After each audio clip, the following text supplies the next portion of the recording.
Hello mga guys! So ngayon nga pala maglilinis tayo dahil bukas na ang graduation namin ng Bible. Baka sabihin niyo sa school hindi po ate. Magbabalik na naman talaga kami ng klase. Magkaklase na naman. So ayan, hinahanap ko ngayon yung wipe. So ayan, kumot ng kumot sa ulo. Ayan. So ang gagawin ko nga pala ngayon dyan ay maglilinis ako ng sapato. Para bukas, go na lang tayo. Hindi na tayo gaganon-ganon pa sa ating mga sapato. So, mas mabuti na lang talaga pag tayo na maglinis, no? Fast forward muna, guys. Hindi Bye-bye. ka magpa-fast forward, no? Tulad lang nito na ginawa namin. Ayan, kung nakikita nyo yan. So, ayun talagang ginawa namin, mga guys. So, iritang-irita na talaga ako dyan. So, ang ginawa namin is, nagti-teamwork kami. Siyempre. At abangan nyo na lang bukas kung makaka-vlog ba ako or hindi. O hindi. Siyempre mag-vlog ako siguro, guys. So, pag may time ako, mag-vlog talaga ako. Hindi ko mag-vlog. Hindi, joke lang, guys. Mag-vlog talaga ako. So, guys, medyo i-fast forward ko na lang lahat kasi nakakairita na.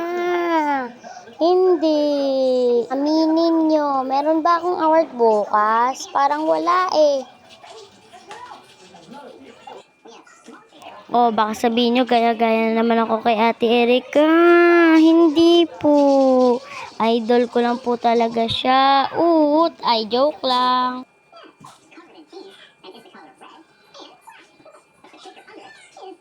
So, ayun na lang ata ngayon, no?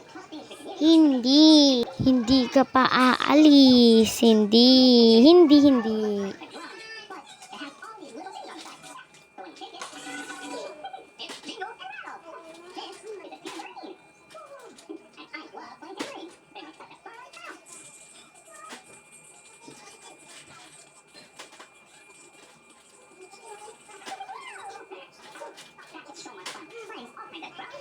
So, ito na nga pala, kukuha ngayon ako ng perfume. Ayan, i-flex niya pa kahit di marunong.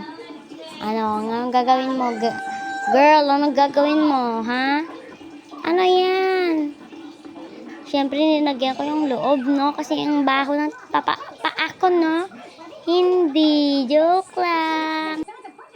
So, fast forward na lang ata siguro, no? Kasi apakatagal pa nito. Hindi, charot. So, bye-bye. Sound check muna. Bye-bye, guys! Abangan yung vlog natin bukas. Bye-bye!